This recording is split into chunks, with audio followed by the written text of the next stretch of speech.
Hoping this one gets over the line. Obviously, that's what Newcastle need. We need funds. We need to try and compete. We need to keep Rafa for a start. If we keep Rafa Benitez, we've got a chance of getting somewhere close to top 6, top 7. It's not going to be easy, of course, but you know, all Newcastle United need, they've got the fan base, they've got the stadiums, one of the best stadiums in England.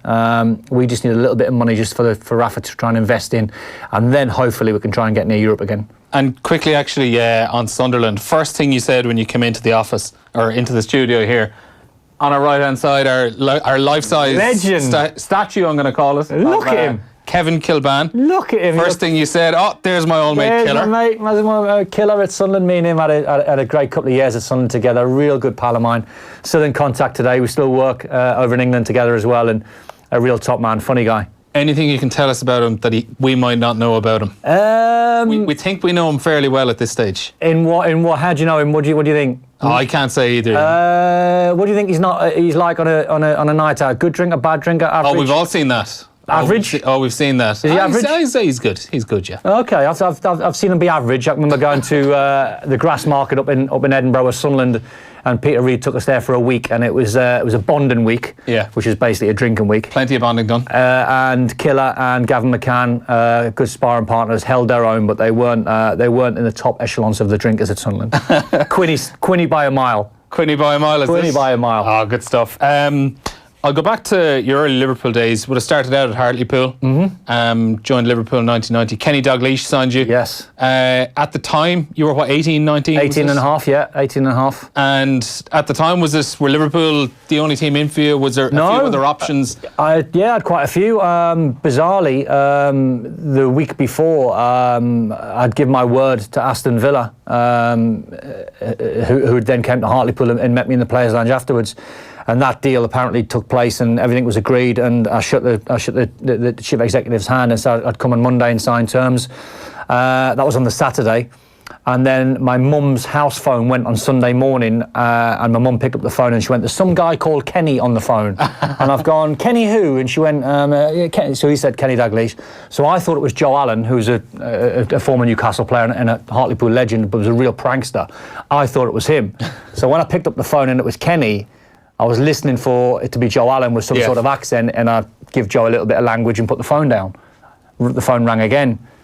I put the phone down. You actually gave him the bit of language? I'd give him a little bit of give Joe Allen stroke Kenny Dalglish a little bit of language, put the phone down. The third time, Kenny's obviously spoke and he didn't let me finish, and then I realised in Kenny's accent, oh my God, it's Kenny Dalglish. Yeah. And he said to me, I understand and I know that you give your word to Aston Villa. He went, would you just promise me one thing? We'll get you down to Anfield on Monday morning. We'll give you a tour of the stadium, tour of the Cop End, tour of the trophy room and the boot room, and then we'll make sure we'll get you a train to Villa and you can go and sign for them. But just give us the honour and give us a little bit of your time. I went down there. It was perfectly executed. Kenny took me in the home and the away dressing room. This is where the home, back in the day, before you had Melwood, was where the players got changed. Away was where the youth team got changed. Then he took me down the tunnel to touch the This is Anfield sign, Cop End to the right-hand side, showed me on the pitch. Then we went up the stairs into the chief executive's room, went past the trophy room, and then these double doors opened and the chairman was sitting there with a contract and a pen. And I went, where do I sign? And then that was it. I somehow had to give Aston Villa. I'm really, really sorry. I actually find that really interesting because, infamously, Kenny Dalglish didn't react too well when Roy Keane did something similar to him a couple of years later when he had given Kenny Dalglish his word that he'd join Blackburn. Did he really? Oh, yeah. I remember the story. When he would have left Nottingham Forest in 1992, he would have given Dalglish his word that he was joining Blackburn, and then a couple of days later he was at home in Cork, the phone rings, it's a Mr. Alex Ferguson on the line. Ouch. And he had to deliver the bad news to Kenny Dalglish, who, if I remember correctly from reading autobiographies and things, didn't take it too well. Well, he wouldn't, would he? I mean, Kenny's Kenny, and that was a power struggle that was going on in the early 90s. Liverpool and Man United, throughout history, have always been, in my opinion, the two biggest clubs in England, but they've always had that rivalry, whether it's on and off the pitch. And he would have been an easy man to say yes to, I imagine. Kenny? Yeah. Absolutely. One of the nicest guys I've ever met in football. Real man's man. He can be in any conversation. He can, he'd sit in here and he'd talk football all day long. His knowledge of football is second to none, but it doesn't have to be football with Kenny. Mm-hmm. I can remember very early days when I signed for Liverpool. Me and Jamie Redknapp were signed in the same week. Jamie signed from Bournemouth and I signed from Hartlepool, and we were two young lads miles away from home in digs. And Kenny rang Jamie, said, what you two doing tonight? I always remember it was a Thursday night, bizarrely enough. Not much were in digs, so we used to drive around to Kenny's house. And Kenny's wife and family would make us dinner, and then bizarrely I think he had Canal Plus on at the time, which was showing French football, so we'd sit there on a Thursday night watching French football, eating pasta with Kenny Dalglish, and it was just the nicest thing ever. How difficult was it then? It wouldn't have been too long afterwards when he was gone all of a sudden, and you're 18, 19 years of age, you're a long way from home, and the manager who had brought you to the club and sold you the idea of Liverpool all of a sudden is gone. I'd imagine a pretty worrying time, pretty scary. Do you know what? I think in any other environment or any other football club it would have been, but Roy Evans took over for a short period of time, and then obviously Graham Souness come in, so the connection was obviously there. Obviously Ronnie had been there, and Ronnie Moran, who is his lieutenant and has been many lieutenants over the years, made the transition, I think, very easily for the players not to worry, because that was at the time where the Liverpool job especially always got from either the boot room or a Liverpool connection. And then soon as Roy Evans and Ronnie Moran took over for a short period before Graham came in, everything was stabilised, everything was fine. And then the moment Graham Souness walked through the door, I knew I had a manager that I absolutely loved. I respected Graham, I loved him as a man, idolised him as a player. When you're in Graham's presence, which I'm sure you obviously have been as well, you realise not how big he is and not how tough he is, but he's just got an all-round presence around him where you don't mess with him. Because he can outschool you on how to play the game, because he's one of the best ever. His knowledge of football, like mine now, is getting really strong for what I do for a living, but Graham's lived it far longer than I have. So again, with Graham, and especially being a manager, at the time as well, which was important, he could still play. Graham still joined in the five-a-sides and was probably one of the best players. So, there was nothing about that you thought, he's not going to succeed here. Graham, in my opinion, was a superstar manager. Maybe I think where it went wrong for him, and I think he's openly said that in his book, he tried to change things a little bit too quickly, which was amazing for the young boys, because he identified the older boys that he'd probably played with or had been around the block for a long time. Those guys were just coming to the end of their career, and the young boys like myself, Jamie Redknapp, Mike Marsh, Steve McManaman, Robbie Fowler, these were the sort of new young players coming through, and we got pushed into the side very, very early, which was absolutely amazing, but we didn't know how to win games. And we didn't know how to get to a title. So the United boys had it, but under Sir Alex, where he, chopped and changed, and you had the young boys with Ryan Giggs and Lee Sharp, but with loads of experience. But I'll never forget the time I spent under Graham, because it was a massive learning curve. What was it like coming into that dressing room initially? Because, as you said, there were a lot of natural-born winners who had so many medals in their back pocket, who probably were coming towards the end of their careers. But it would have been, I'd imagine, somewhat intimidating coming into that environment. It was a strange one, because, as I said before Melwood, as in Melwood, where you got changed and the facilities were great, Melwood was just training grounds back in the day, from the Shankly days up to when I signed, which was early 90s. It was just a training ground. All the food and all where you got changed was all back at Anfield. So it was a bizarre one where the home team was for the likes of Ronnie Whelan and Steve McMahon and Bruce Grobbelaar and Ian Rush and John Barnes, all the first team players in there. And the away dressing room was full of youngsters. So obviously that's where I was getting changed, and Jamie Redknapp and all the rest of the boys. So that was an easy transition, just to be around lads of your age and your mentality, where the big boys, if you like, were over there, and you don't really go in there. That's for the big boys. Only when you get in the squad are you allowed to get changed in there. But where the where the factor come in, where it was quite intimidating, was we used to then get on a coach from Anfield to Melwood, which lasted 15-20 minutes. Then that was every man for himself where you sat. And then you could be sat with Bruce Grobbelaar or John Barnes or Ian Rush, and it was pretty nervy. Not intimidating as in they weren't good guys, they were excellent guys, but I just had so much presence, aura, big name players, superstars, and you're just a young boy, didn't know anything about life. Hartlepool 6 months ago, now sitting next to Ian Rush. Anyone in particular that you would have felt maybe had your back early on? Probably not had me back was Steve McMahon. Probably he's the man that everyone never wanted to sit next to, because he was ruthless, and he was just Steve McMahon, which was just super aggressive, but that's what made him the player. But you didn't want to sit next to him for 20 minutes. John Barnes, I always remember, Ian Rush. They were the guys that you wanted to sit next to. And I'll never forget my very first day of training. And we arrived at Melwood, and there used to be an old bench that's been there for literally 100 years. And every player sort of sits on the bench and just does their boots up, and it was people just milling around, and me and Jamie Redknapp were sat on the bench just about to tie laces, and John Barnes come and sat next to us. And he sat next to us and he pointed to the Melwood had about 6 or 7 different training pitches on, different sessions going on. And John pointed to the training sessions and the superstar players that were out there. And he went, listen, you two are here for a reason. He went, we won't be here in 2 or 3 years' time. He went, you're the future of this football club. So go and enjoy yourself. And he walked off with his little sort of swagger and his shorts rolled up, like right up his backside and just showing his massive quads and his thighs. And me and Jamie were like, it's John Barnes. John Barnes has just told us what to do, and he was just brilliant. And all of a sudden, I imagine you feel 20 feet tall. Exactly. And we went into a training session thinking like we actually belong here. Because there is times where you do go to new clubs, and you can go to a new club when you're 18 and you can go to a new club when you're 28. It's like the first day in school. It's a horrible place to be. Yeah. And until you've got an ally, or till you've got someone that you know, or till the training session kicks off, you are very, very nervy. Mm-hmm. And Souness there as well, you mentioned those training sessions, he'd be getting involved, and as you said, would love to throw himself around. Are you conscious of getting involved with him a little bit too much in training, or are you kind of thinking he's the kind of guy that if I leave a foot in, he might actually respect me a little bit more for it? Do you know what? I'll tell you a story which I'll tell tonight at Coppers. There was a game coming up, and I was in and around the first team squad, but I could never quite make it to the bench or the starting 11. And the training sessions at Liverpool were very, very lively. They had to be when you had people like Ronnie Whelan and Steve McMahon and Graham Souness joining in. And there was a 6-a-side game, and one particular team were very lively. Graham Souness was in there. I think Steve McMahon and Ronnie were in that side. Then there was myself, John Barnes, I think a few of the young players, and Ian Rush, Ronnie Rosenthal probably. And the tackles were flying in left, right and centre. And I sort of thought, you know what, I can either let them steamroll me and go over the top on me and sort of be a little bit of a weak link, or do you know what, I can go right through one of their players and put a little bit of a marker down. So Graham Souness picked up the ball and he popped a little pass off, and it came to me, and then all of a sudden Graham come next to me and I nutmegged Graham, and then I followed and passed the ball to probably the thickest man in the Liverpool squad, which was Rob Jones at the time, and Rob Jones gave me the ball straight back. And I heard Graham Souness breathing down my neck, and I heard him just chasing me down, and then he just took me out from behind with the worst tackle on one of his players you've ever seen in your life.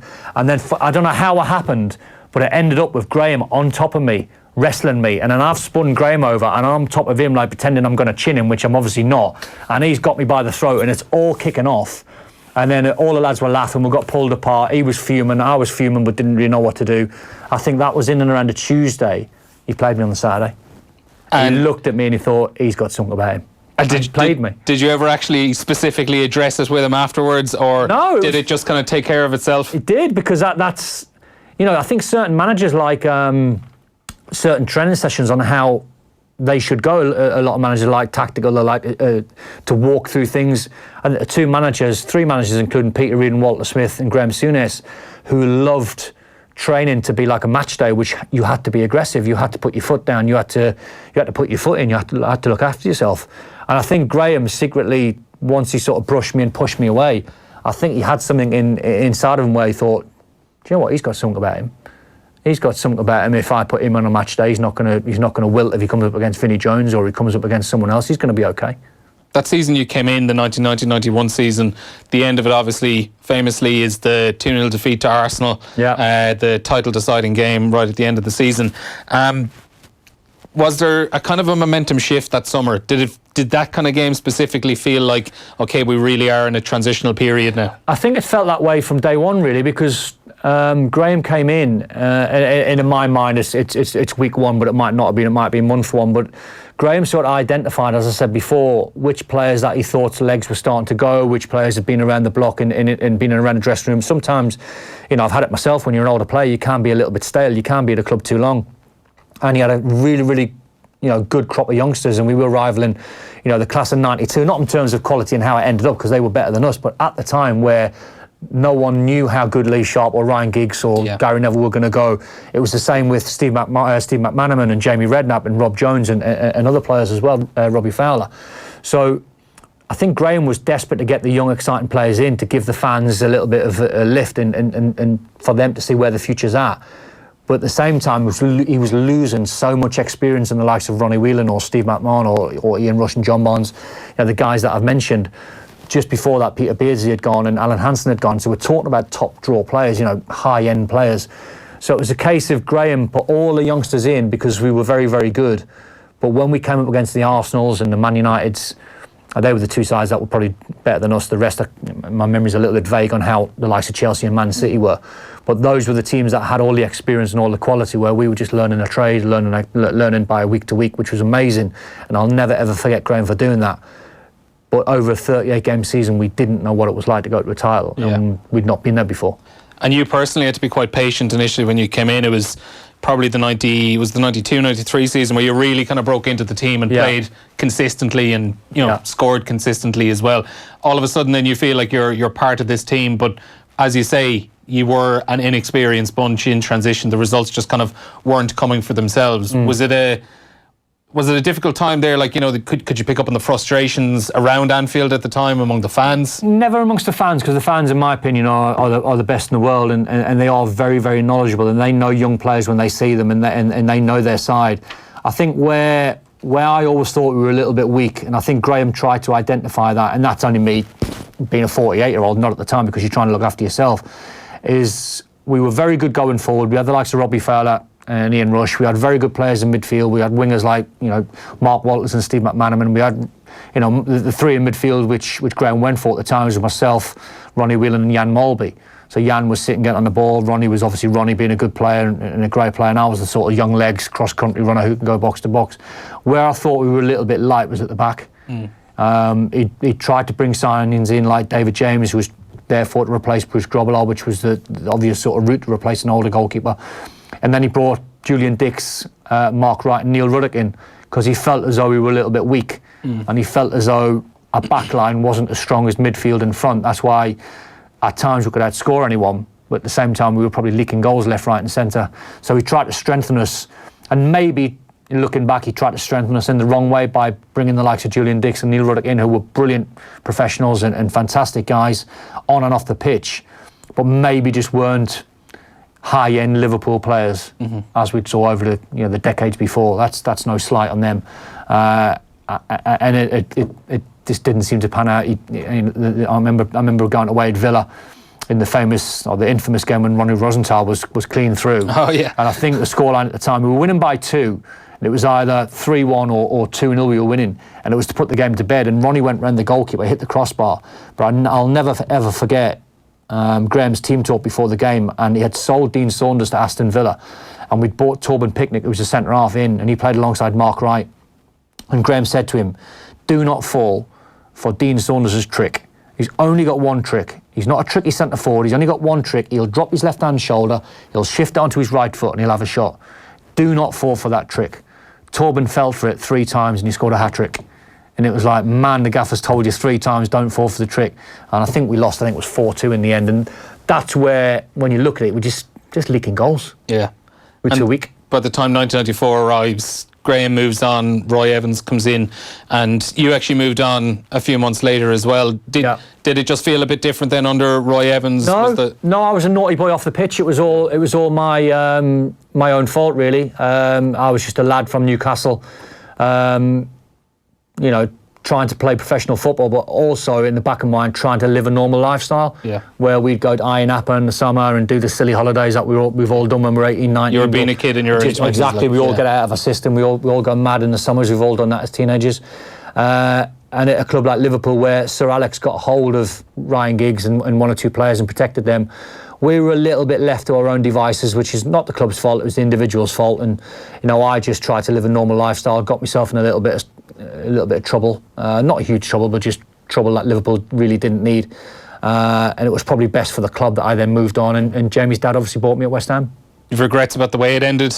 Definitely. I'll have regrets till the day I die, because if I had been a good boy off the pitch, the way my career was going, and I'm not an arrogant person whatsoever, I've not got an arrogant bone in my body, I would like to think I could have done 10 years at Liverpool. I'd like to think the type of player that I was, the fans liked me, loved to tackle, could score goals, was easy, a good box-to-box runner. I think people sort of took to me. It was cut short. I'd done 4 years there, which was amazing, but it could have been a lot longer. Yeah, looking ahead at tonight now, that's obviously why you're in Dublin to chat about the Champions League final this evening against Spurs. What are the thoughts? My thoughts are Liverpool should win this. my thoughts are Liverpool will win this, but I'm scared of Tottenham. Yeah. And if this was Liverpool, Real Madrid, or Liverpool, Barcelona, or Liverpool, Bayern Munich, in a huge side, or Juventus, one of the glamour sort of sides, you'd go, well, if Liverpool lost it wouldn't be the end of the world. If Liverpool lost this one against Tottenham, it would feel like the end of the world. It would feel like all the hard work that Liverpool have done all season, reaching 97 points, didn't win the title, only lost one game, lost that one game to Man City. That was harsh. They've dealt that blow. They've took that punch on the chin. Now they're in a Champions League final. It feels like a must-win. Without putting pressure too much on Liverpool, because Liverpool is Liverpool and they'll always be under pressure. It just feels like it's not written in the stars for Tottenham to win this. The season they've had compared to Liverpool, you just think if there was any justice, Liverpool win this. It would be bizarre to think that, just say Spurs win tonight and Liverpool end the season empty-handed. The Premier League season they've had... Look at the smile on your face, look at the smile. You've got a Man United fan in here and he's grinning. You've outed me now, I'm 100% neutral when I sit at this desk. I'll let you off. No, it would be incredible just to think that, if they do end the season empty-handed, the season they've had, how good they've been in the league, the third or fourth highest points total ever. Yeah. And how far they've come even since last season, the depth they've added to the squad. I saw one tweet today, and someone sent out a tweet today saying Micho Sarr at Chelsea has won more than Pochettino and Jurgen Klopp in one season put together. I'm like, no, I don't want to be seeing these tweets coming in, especially from Man United fans, because they are brilliant when Liverpool are playing and getting to finals. And it would be exactly the same if United were getting to finals, Liverpool would troll them, just the way it is. That's just the nature of the beast. But it would seem, if there is any footballing gods out there, that Liverpool win this one tonight, because there's no real pressure on Tottenham. They've done so well to get to the final. If they lost it, I'm trying to cry this one in for Liverpool. I'm trying to cry it in. It wouldn't be the end of the world for Tottenham. Yeah. But I feel as though Liverpool will be back again, but this would give them a real punch on the nose. What I am actually quite pleased about is, for the last couple of years, people are constantly talking up Jurgen Klopp and Mauricio Pochettino, and then the other side are saying, but what have they won? Yeah. At the very least, one of those managers is going to be out of that conversation. Which is brilliant, for isn't good. it? Which is brilliant. Yeah, absolutely. Because it's such a tiresome conversation. It is. It's like what have they ever won? Well, you've got to look at the bigger picture. And I think Jurgen was trying to say that in his broken English yesterday. Where I think I asked him the question, "Are you an unlucky manager?" And he said, "Unlucky manager. I've been to 6 finals. Yeah. I took Dortmund to Champions Leagues. I've took Liverpool to Champions League finals. I've won a Bundesliga with Dortmund. I've won promotion with Mainz. He went, I'm a good manager." And it's just that constant, when you look at it, it's just that constant thread where you go, and you're right, one of these managers are going to get over the line. Pochettino's got loads of time on his side, as Jurgen has, but I just think for Liverpool, and I'm just trying to cry it in, it's just because the season they've had, I think they've been so outstanding and so breathtaking to watch, and hopefully it's a great game. Yeah. I can't see it being a bit of a stalemate, 0-0, loads of tactical geniuses going on with both managers. I just think we're going to see a real good open game of football, and I'm hoping, obviously with my Liverpool bias, that Liverpool come out on top. For Jurgen Klopp as well, regardless of how they do this evening, do you think it's just a matter of time before silverware does start to arrive? I think so, but he'd want it, sooner than later. Yeah. Of course he would. Last year in the Champions League against Madrid, I watched the game back last week, and Liverpool bossed Real Madrid for probably 30 minutes until Mo Salah got injured, and then that completely changed the dynamics of the game. So it's the one where I'm expecting Liverpool to start fast. If my knowledge on Liverpool's right on how they've been playing the season, they'll put Tottenham under pressure. And what they could do, if Tottenham are not careful, is Liverpool could blow them away inside half an hour and be 2 or 3 up and the game's gone. I feel as though if Tottenham get past half an hour, get to half time, still in the game, either at 0-0 leading or just being a goal behind, then the second 45 is going to be very, very interesting. In a word, call us. I'm calling Tottenham to score 1, but Liverpool to score 3. Okay, 3-1 Liverpool, same scoreline as last year, but reversed in Liverpool's favour. Don is going to be alongside Ronnie Whelan and presenter Will Dalton in the Copperface Jack's nightclub in Dublin this evening for a Champions League final preview. Doors are open at 6 o'clock, a 7 o'clock start. Entry is €10, and that includes a pint of Heineken as well, and entry to the nightclub later on this evening. So tickets are available on the door or on Eventbrite. Don Hutchison, thanks a million for joining us. Anytime. And enjoy the match tonight. Anytime, loved it. Okay. Tech Talk with Jess Kelly. Coming up this week, Blockchain 101. What is it and why should you care? We'll hear why you should store the card for your keyless car in a biscuit tin and learn about the impact of Kamara education, both here at home and abroad. Tech Talk with Jess Kelly. Download the podcast now or tune in Sunday at 6. on News Talk. Have a great afternoon with Harvey Norman, the #1 in Ireland for laptops, cameras, TVs and all things tech. Go, Harvey, go! Synergy, synergy, synergy, synergy. Value add, value add, value add, value add. Status Quo is a broken record. Status Go sings a whole new tune. Innovation! Tired of the same old advice? Ready for a progressive approach that has its sights set on tomorrow? Welcome to Grant Thornton Audit, Tax and Advisory. It's not status quo, it's status go. With zero deposit and from €73 a week, the all-new, shockingly affordable Dacia Duster is leaving the competition for dust. €73 per week. That is shockingly affordable. That's less than a night out in Coppers, or 12 spice bags, or last year's Valentine's present, or that late-night TV subscription that I never signed up for, by the way. Anywho, book a 24-hour test drive. Visit your local Dacia dealer today. Finance is met under a hire purchase agreement. Terms and conditions apply. Deposit required subject to lending criteria. See dacia.ie. The greatest change often comes from the smallest actions, like flicking on the TV or plugging in your charger. Switch to SSE Airtricity and switch to 100% green electricity. So every time you switch on or plug in, you're helping create a greener future. You'll also get €150 welcome credit plus 10% off your electricity. Go to sseairtricity.com today. This is a great deal. This is Generation Green. Estimated annual bill €1,030.47. Offer from 23rd of April 2019. Rates valid from 3rd of December 2018, subject to change. 1 year standard unit rate discount for new home electricity customers on direct debit and e-bill. For details and terms and conditions, rates, EAB, exit fees, standing charges, see sseairtricity.com. Ever wondered where standards come from? If you're involved in innovation, you probably have. And the simple answer is, they're developed by people like you. NSAI is the National Standards Authority of Ireland. When we're developing a new standard or updating an existing one, your expertise is invaluable. So you can help influence the direction